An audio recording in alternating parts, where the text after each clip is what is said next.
je suis Joseph Sepp Blatter parce qu'on m'a toujours appelé par le diminutif Sepp. Et je suis né en Valais, Suisse, dans le canton montagneux, dans un village qui s'appelle Liège, où mes parents étaient là et puis où ma famille, donc ma fille est toujours là. Donc très jeune, j'étais un fervent du football. À l'époque, c'était pas très facile parce que l'organisation footballistique en Suisse à l'époque, je suis né quand même en 1936, c'est quand même c'est un certain âge. Il fallait avoir 14 ans pour pouvoir jouer au football. Et donc, je suis entré au FC Liège. Et comme il n'y avait personne qui voulait jouer à l'aile gauche, moi j'ai dit j'y vais. Je n'étais pas tellement gaucher, mais j'ai appris à jouer au football aussi par la gauche. Et surtout, à l'époque, enfin encore maintenant, en jouant à l'aile gauche, en se rabattant vers le centre, on a tout à coup le ballon sur le pied droit. Et le pied droit, les adversaires n'étaient pas très. On n'avait pas attendu que quelqu'un qui vient de gauche, il chute du droit.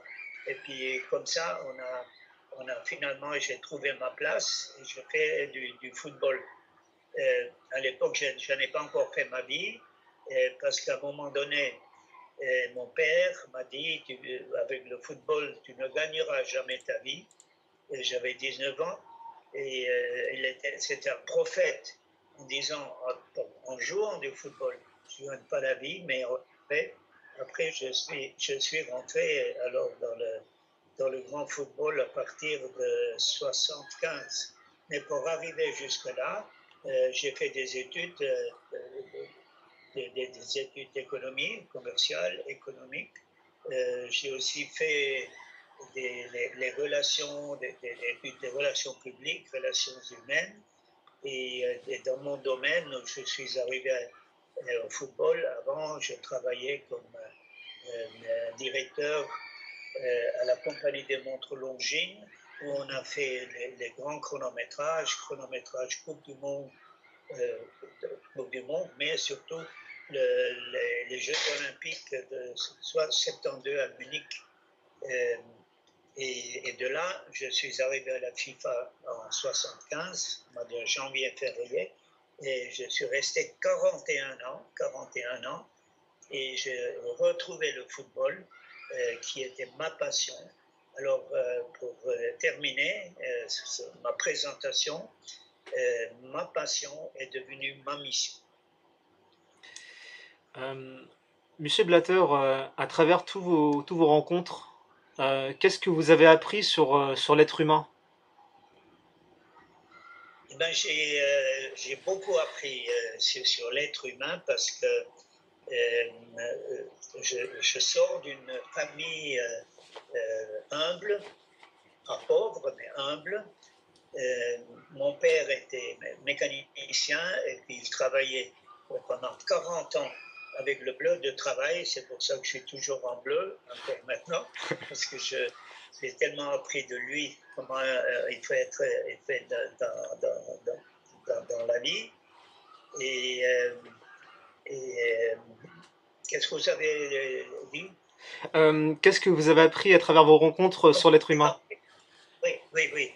Alors, j'ai appris dans ma vie, pour arriver jusque-là, j'ai appris aussi qu'il faut être discipliné. Et discipliné, j'ai été obligé de l'être à l'école déjà. Par ailleurs, pour information, je suis un prématuré. Je suis né avec même pas 2 kilos, 1 kg 500 au moment de ma naissance. Et il n'y avait pas l'hôpital pour me mettre sous une cloche, etc. On ne pouvait même pas, on me mettait dans une petite corbeille, c'est tout. Alors j'ai dû travailler dès le début pour vivre. Et alors la discipline, donc c'était l'école, mais ensuite j'ai fait une carrière militaire en Suisse. On n'a pas les militaires professionnels, mais c'est quand même à la fin, j'étais au rang de colonel, j'avais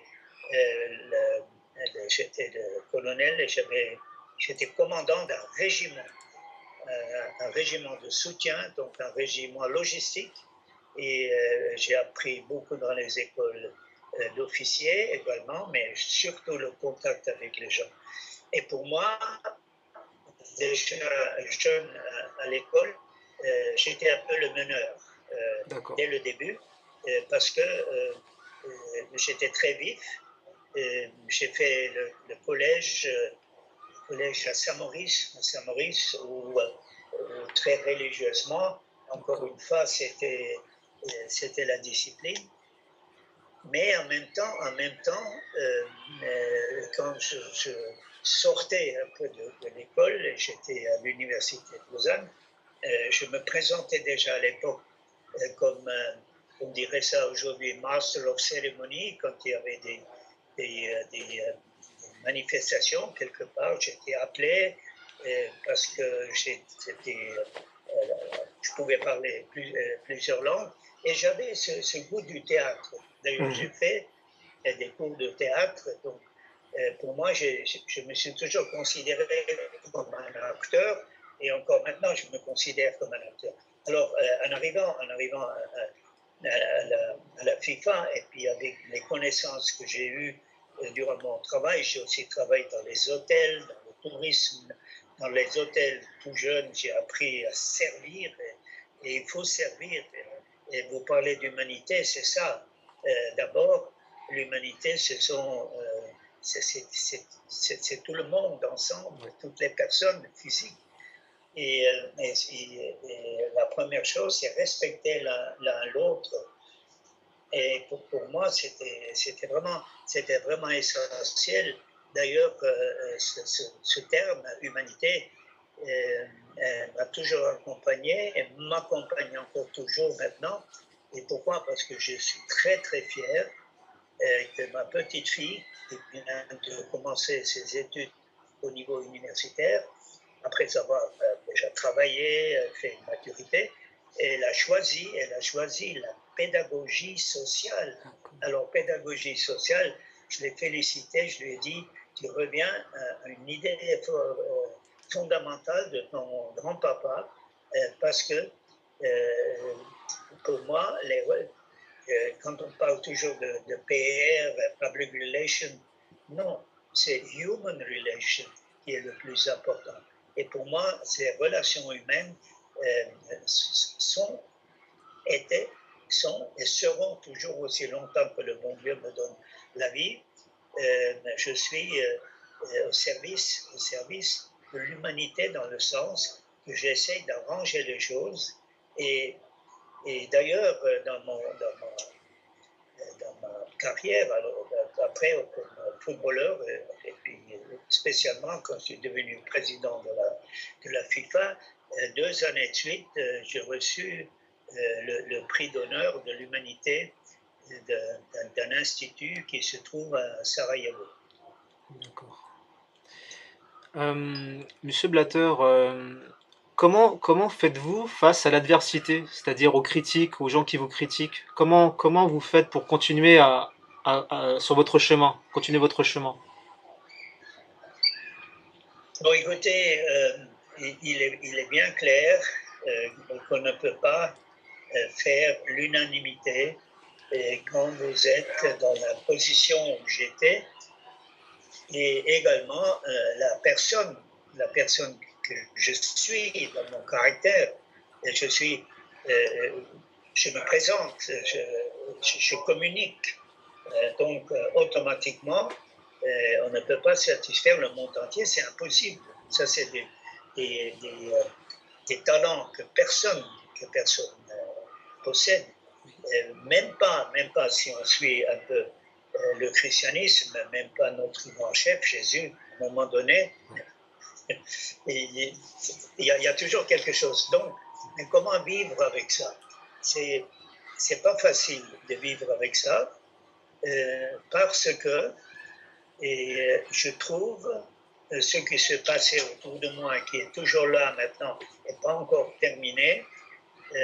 Ce n'est pas juste Et la justice, finalement, elle va établir, finalement, elle va gagner parce que dans mon éducation, je suis un homme honnête et sincère.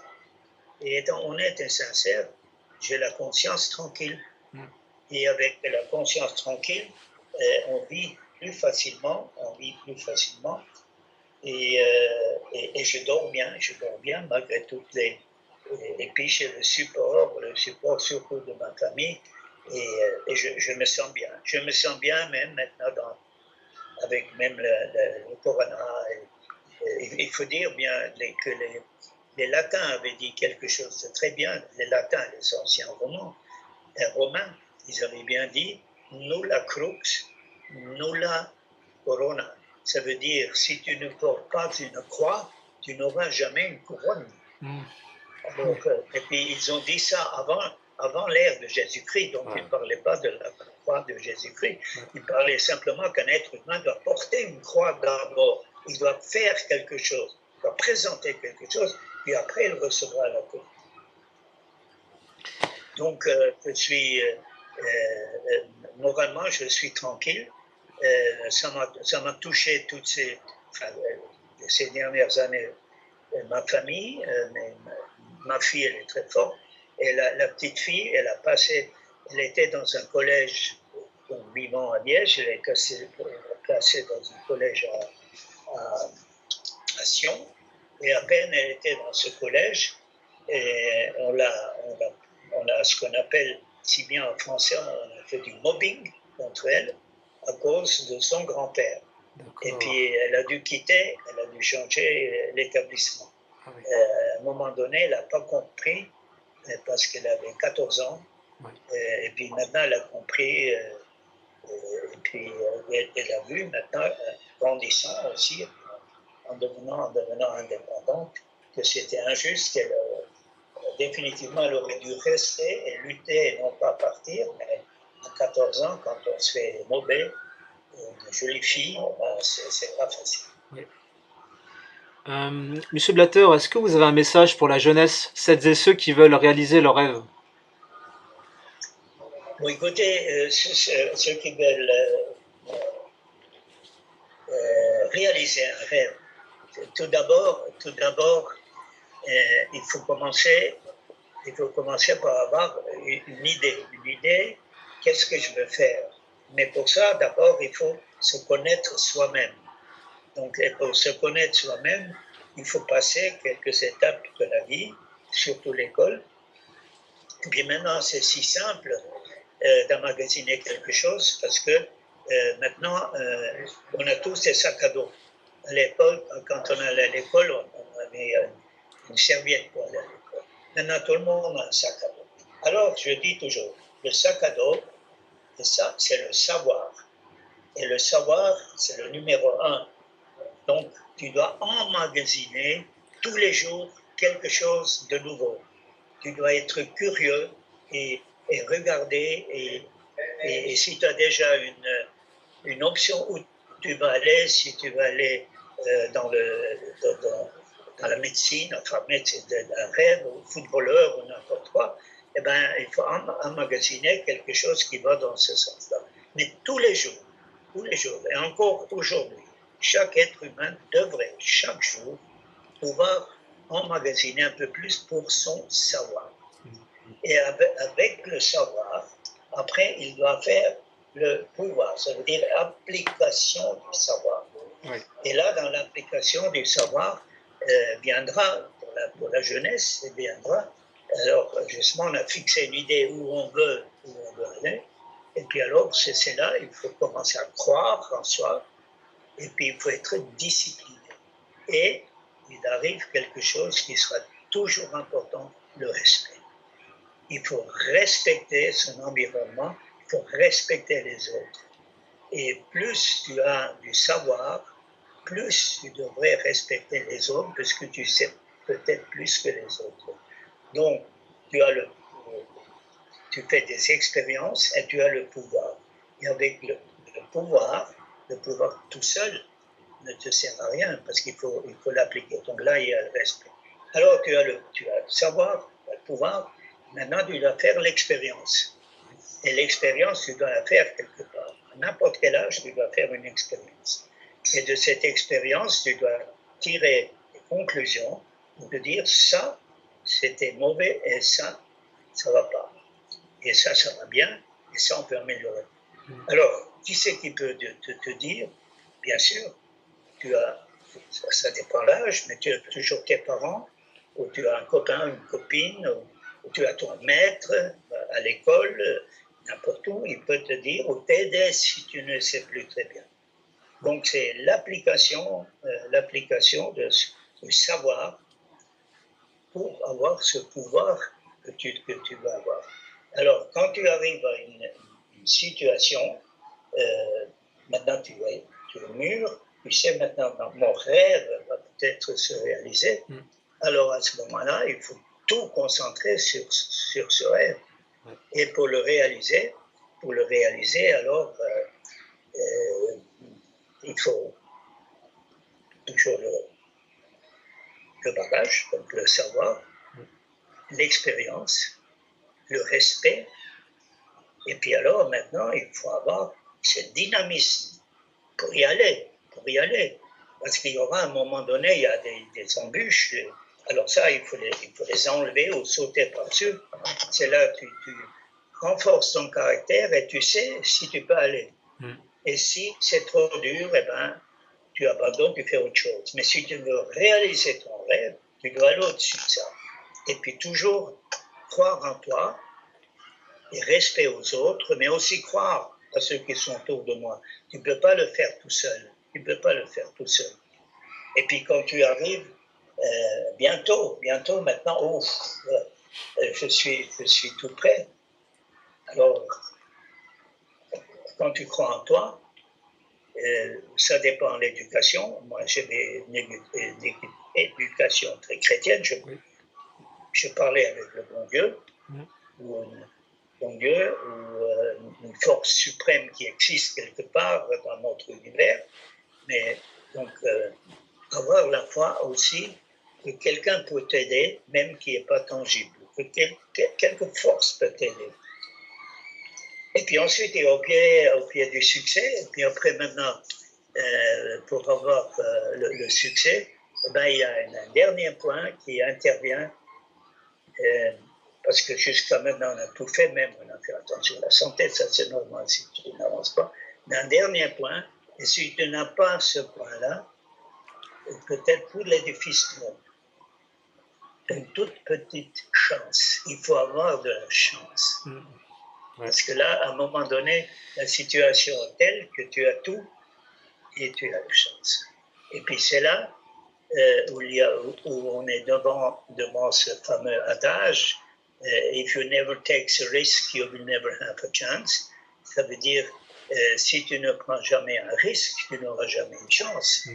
Mais si tu prends ce risque maintenant d'y aller, tu prends aussi le risque de perdre. C'est pour ça, en prenant un risque, tu dois avoir un peu de chance. Et ça m'est arrivé. Voilà, ça m'est arrivé à la fin de l'année 74 et au début de l'année 75, où il y avait une position libre à la FIFA, et où il n'y avait pas de position libre, mais le président de l'époque, M. Avalanche, cherchait quelqu'un qui réalise son rêve. Son rêve, Avalanche, le Brésilien, il était de faire du football un jeu universel. Et en 74 et 75, le jeu n'était pas du tout universel. Il se jouait en Amérique du Sud et en Europe, et peut-être un peu au nord de l'Afrique, dans les pays arabes. Là, ils avaient déjà, par l'influence européenne sur ce pays, du football. Mais sinon, le football n'était vraiment pas universel. Et là, j'ai eu cette chance d'entrer là-dedans, et je suis resté 41 ans. 41 ans. Monsieur Blatter, quels ont été, peut-être il y en a plusieurs, hein, joueurs et entraîneurs de football qui vous a, vous, personnellement marqué, touché, en termes de qualité, de compétences, mais en termes aussi de valeur? Moi, comme on vient de parler de humanisme, humanité et tout ça, alors les footballeurs, je les regardais aussi comme comme des êtres humains, et pas seulement qui tiraient au but et marquaient le plus de buts, et surtout aussi pour les entraîneurs, parce qu'il fallait avoir aussi les entraîneurs, on appelle entraîneurs, mais c'est des éducateurs au haut niveau. Au haut niveau. Alors les joueurs, les joueurs que j'ai côtoyés ou bien que j'ai admirés dès le début, un des plus grands, qui n'était pas le plus connu, mais c'était Alfredo Di Stefano, qui était un Argentin qui jouait à l'époque avec le Real Madrid. Et le Real Madrid a gagné 5 ans, 6 ans, 5 ans de suite la Coupe des Champions. C'était la Coupe européenne, mais la Coupe des Champions. Et à l'époque, quand j'étais aux études à Lausanne, c'était les années de 54, 55, 56, 57. La télévision était seulement en noir et blanc. Et les stades n'étaient pas équipés pour la télévision, même noir et blanc, parce qu'il n'y avait pas assez de lumière. Alors tous ces grands matchs se jouaient l'après-midi. Et comme à l'époque, samedi et dimanche, c'était réservé aux clubs, aux championnats nationaux. Alors on jouait mercredi après-midi. Alors mercredi après-midi, pas tous les mercredis, mais il y avait le football. Et alors moi, je suis allé voir le football dans un bistrot à Lausanne avec des amis, en noir et blanc, sur petit écran, on suivait l'équipe de Real Madrid qui était tous en blanc, tous en blanc. Donc c'était bien pour les voir parce que les noirs et blancs, mais ils ont toujours été en blanc, s'appelaient les Real Madrid. Le Royal Madrid était toujours en blanc. Et puis là, il y avait Di Stefano qui m'avait frappé, puis qui m'a accompagné plus tard aussi un peu dans la vie. Enfin, dans la vie, je l'avais toujours rencontré. Et finalement, j'avais reçu les honneurs du Real de Madrid. Et c'est Stefano qui m'avait offert. Mais là-dedans, dans cette équipe, il jouait des autres joueurs. Il y avait un Français, Copa, qui jouait là-dedans. Et puis, il y avait surtout le Major Galopin. C'était le grand joueur hongrois, dont plusieurs grandes vedettes, que finalement aussi lui, j'avais même accompagné jusqu'à quand il est retourné dans son pays. Ouais. Et donc des joueurs, un grand joueur, pour moi un très grand joueur, était aussi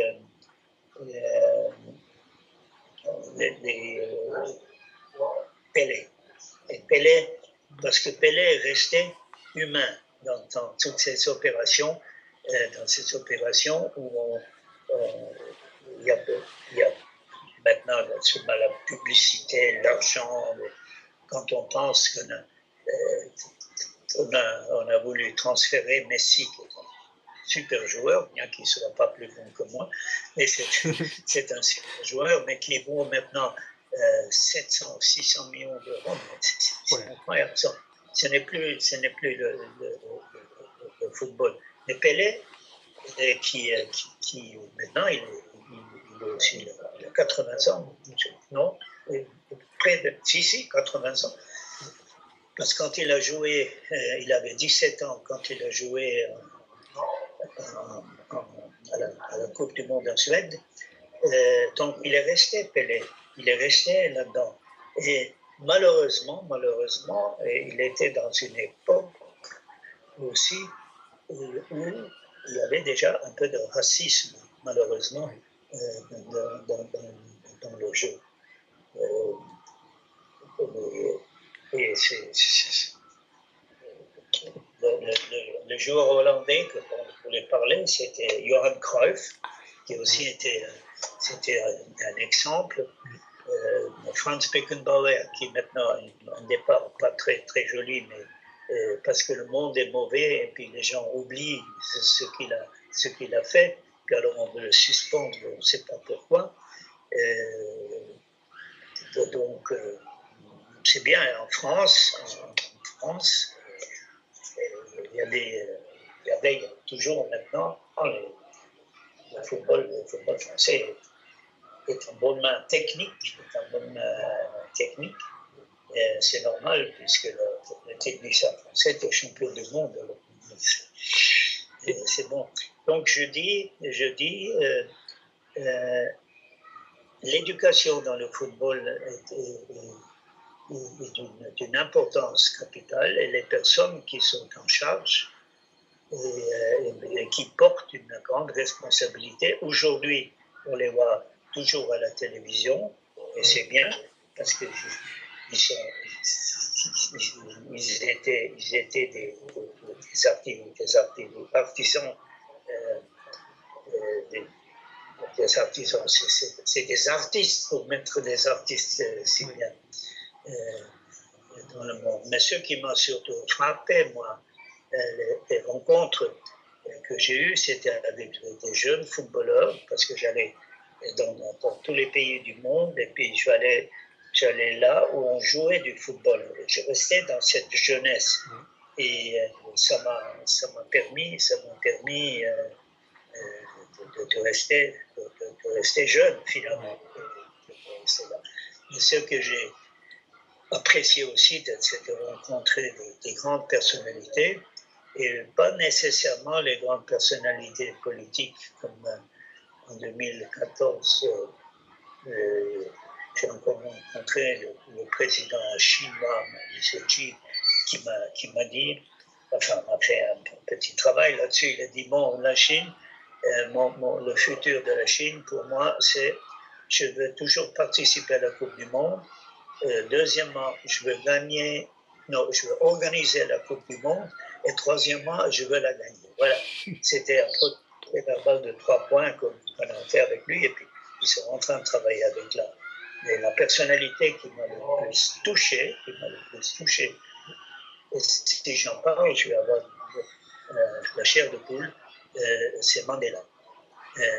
Mandela, je l'ai rencontré en 2012. Quand il avait terminé sa détention de 26, 27 ans, et puis on l'avait rencontré ensemble avec le président de FIFA, à Blanche, le président africain qui était Issa Hayatou, et d'autres personnalités. On est allé le voir au centre de leur parti politique. Et puis il était là, je suis là devant moi, et puis on l'a présenté notre émission, c'est le président.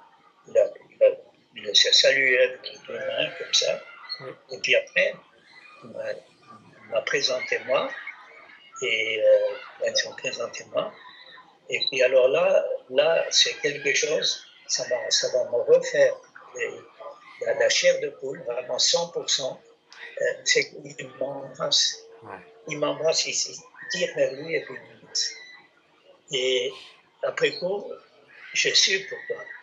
Parce qu'il avait su que moi j'avais déjà dans mon idée, derrière la tête, qu'un jour on devrait faire la Coupe du Monde en Afrique. Et ensemble avec lui, on l'a fait en 2010, mais c'était pas facile d'y arriver parce qu'il y avait une opposition. Pourquoi faire une Coupe du Monde en Afrique? Et pour moi, l'Afrique, c'était le sud du Sahara. Et bon, on a fait cette coupe. Alors, dernière question, Monsieur Blatter, est-ce que vous voulez remercier des personnes qui ont fait de vous ce que vous êtes?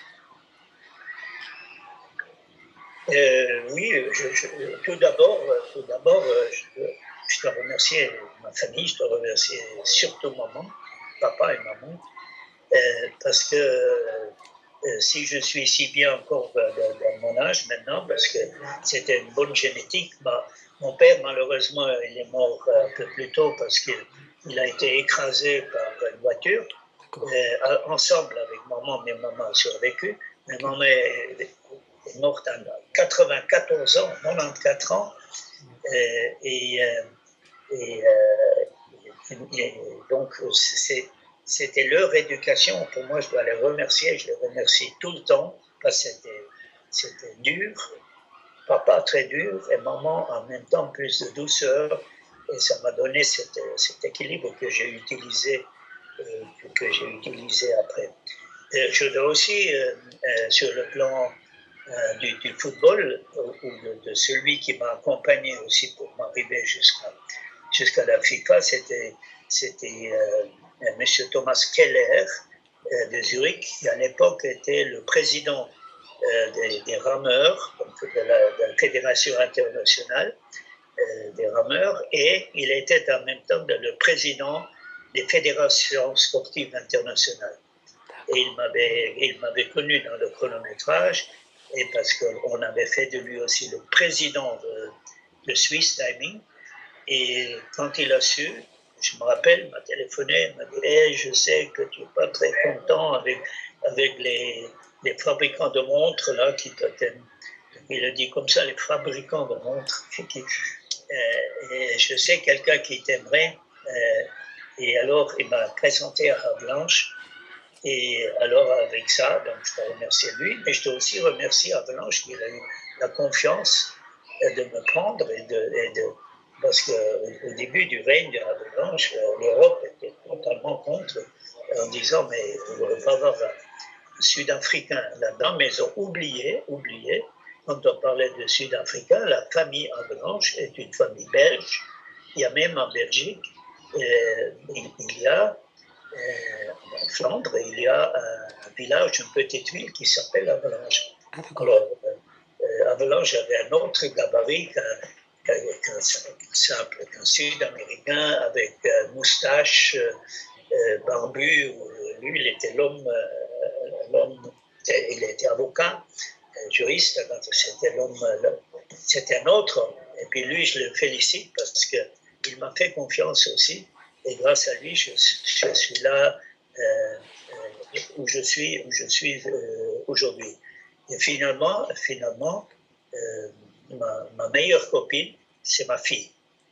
Et ma fille, elle m'a surtout accompagné dans la première élection, où vraiment j'ai pris ce risque de l'élection. Mais risque un peu calculé, c'était en France, en 1998.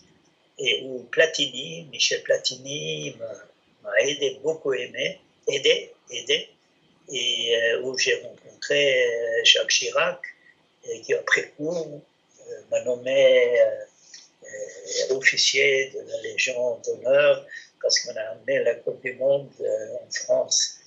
Alors, pour le football, je dois dire un grand merci à Michel Platini, parce qu'après, il a travaillé avec moi pendant 4 ans. Et après, il a été élu au comité de la FIFA et de l'UEFA, puis il a fait une belle carrière. Il est maintenant aussi dans un cas au tribunal avec moi. Ensemble, on veut essayer de nous créer des problèmes pour un arriéré de salaire qui était payé un peu plus tard, un peu trop tard peut-être, mais tout était réglé, tout était fait dans les règles de l'art, mais dans la vie où l'on vit, il y a beaucoup d'envie, de jalousie et même de la haine. Et alors, ça sont aujourd'hui, de vivre cette époque, et j'ai rencontré Michel Platini l'autre jour quand on a été au tribunal. Oui. Lui aussi, il ne comprend pas comment une chose comme ça peut tout à coup. Ce qui est dommage, enfin, puis ce qui regrette lui, et puis moi aussi, c'est que la FIFA actuelle, au lieu de nous soutenir dans cette affaire contre le MPC, donc non, ils se sont mis partie civile là-dedans, ça veut dire ils nous attaquent, ils sont en attaque. Alors ça c'est vraiment aberrant, c'est aberrant. Bon, mais ça c'est la vie, c'est la vie. Mais sur les personnes donc qui m'ont aidé, et je dois aussi dire dans les Britanniques qui ne m'aimaient pas du tout, il y avait un de l'Irlande du Nord qui s'appelait Harry Cavan. D'accord. Et celui-là, puisque vous me demandez, ben je le mentionne parce qu'il a aussi, tout au début, à l'intérieur de la FIFA, on n'aimait pas beaucoup parce que j'étais l'homme à blanche. Harry Cavan était toujours avec moi jusqu'à sa mort. Je supportais parce qu'il était aussi le président de la commission technique et arbitre. Et c'est ça que j'ai fait au début. Au début de la FIFA, j'étais en somme l'officier de développement, mais j'étais des directeurs techniques. Je m'occupais surtout du développement du football et de l'arbitrage. Je pourrais en mentionner d'autres, oui. J'avais un ami à la FIFA, à la Fédération française, oui, qui était un dentiste très connu, mais qui travaillait comme justement chef de relations publiques de la Fédération française à l'époque, et qui s'appelait Pierre Ruth, puis on appelait le bon Pierre Ruth, le bon docteur, on l'appelait. Et là, j'ai appris à connaître tant de gens chez lui. Donc, alors là, du cercle des acteurs, des réalisateurs de cinéma, c'était assez impressionnant. J'ai eu l'occasion de rencontrer des grandes dames, des grands messieurs, et de manger un jour avec Johnny Hallyday. Wow. Sur ce, Monsieur Blatter, je vous remercie infiniment pour votre partage et temps, et continuer à transmettre des belles valeurs, c'est important. Je vous remercie de vous dire qu'on a partagé le temps, c'est très bien. Oui. Ça m'a fait beaucoup de plaisir de vous connaître personnellement. Moi aussi. et je vous souhaite aussi dans votre vie, dans l'approche de la vie, enfin, comment vous la considérez. Et merci de m'avoir donné aussi la possibilité d'exprimer un peu plus le football dans le sens des valeurs humaines, oui, et non seulement des marqueurs de but. Merci à Thomas aussi. Merci, remercie-le de ma part. Merci, je le dirai. Merci beaucoup. Merci à vous, je vous embrasse. Pas vraiment. Merci. Merci.